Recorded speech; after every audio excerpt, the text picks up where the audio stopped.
విలక్షణ నటుడు కమల్ హాసన్ గురించి ఆయన కుమార్తె నటి శృతి హాసన్ ఒక ఆసక్తికరమైన రహస్యాన్ని బయటపెట్టారు.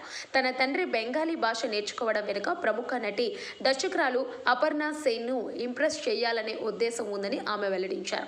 కూలీ సినిమా ప్రమోషన్ల సందర్భంగా చేసిన ఈ వ్యాఖ్యలు ఇప్పుడు సోషల్ మీడియాలో వైరల్ అవుతున్నాయి. లోకేష్ కనకరాజన్ దర్శకత్వంలో తెరకెక్కిన కూలీ సినిమా ప్రమోషన్ ఇంటర్వ్యూలో ఈ సరదా సంభాషణ చోటు చేసుకుంది. ఇంటర్వ్యూలో నటుడు సత్యరాజు మాట్లాడుతూ కమల్ హాసన్ ఏదైనా విషయాన్ని చాలా వేగంగా నేర్చుకుంటారని, ఆయనకు బెంగాలీ భాష కూడా వచ్చని ప్రస్తావించారు.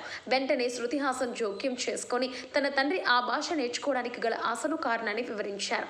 నాన్న బెంగాలీ ఎందుకు నేర్చుకున్నారంటే దానికి కారణం అపర్ణ సేన్. ఆమె అంటే నాన్నకు ఎంతో ఇష్టం. ఆమెను ఆకట్టుకోవడం కోసం ఆయన ఆ భాష నేర్చుకున్నారు. అంతేకాదు హేరాం సినిమాలో రాణి ముఖర్జీ పోషించిన పాత్రకు కూడా అపర్ణ అనే పేరు పెట్టారు. ఇదంతా ఆమెపై ఉన్న అభిమానంతోనే చేశారు అని శృతి హాసన్ తెలిపారు. శృతి చేసిన ఈ వ్యాఖ్యలకు సంబంధించిన వీడియో ప్రస్తుతం ఇంటర్నెట్లో చక్కర్లు కొడుతుంది.